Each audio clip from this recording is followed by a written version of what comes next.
Bonjour, bienvenue au musée du SZ de Loizan.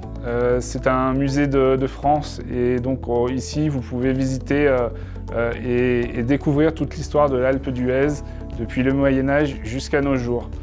C'est un musée qui est gratuit et qui est ouvert du lundi au samedi. La collection de Brande est issue de fouilles archéologiques qui ont eu lieu à partir de 1977 et vous pouvez découvrir le quotidien de mineurs qui ont exploité des filons d'argent sous les pentes des Grandes Rousses, qui ont exploité ces filons du XIe siècle au XIVe siècle.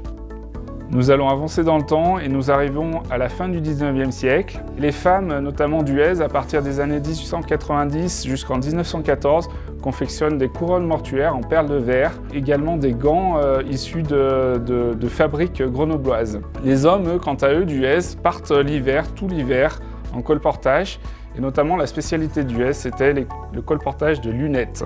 Je vais vous présenter maintenant la mine de l'Herpie. C'était la mine de charbon la plus haute d'Europe. Elle se situait au-dessus du site archéologique de Brande, autour de 2100 mètres d'altitude. Le musée du SZ de Loizan présente aussi la fameuse course cycliste célèbre dans le monde entier, le Tour de France. La première étape de ce Tour de France a eu lieu à l'Alpe d'Huez en 1952 et a couronné Fausto-Coppi.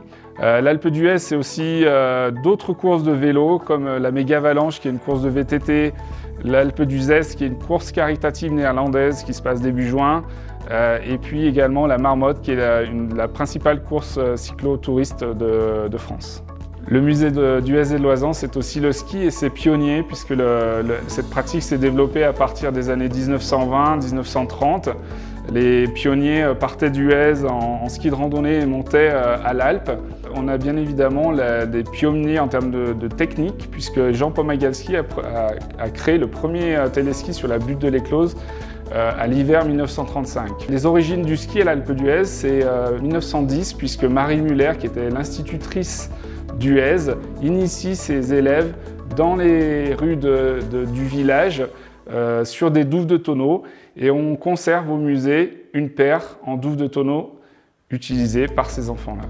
Le musée de Loizan propose également une collection autour d'objets liés à la Seconde Guerre mondiale puisque le maquis de Loizan ici a rencontré notamment des chasseurs alpins en août 1944, des chasseurs alpins allemands qui sont venus déloger l'hôpital militaire des forces françaises de l'intérieur qui se trouvait à Huez.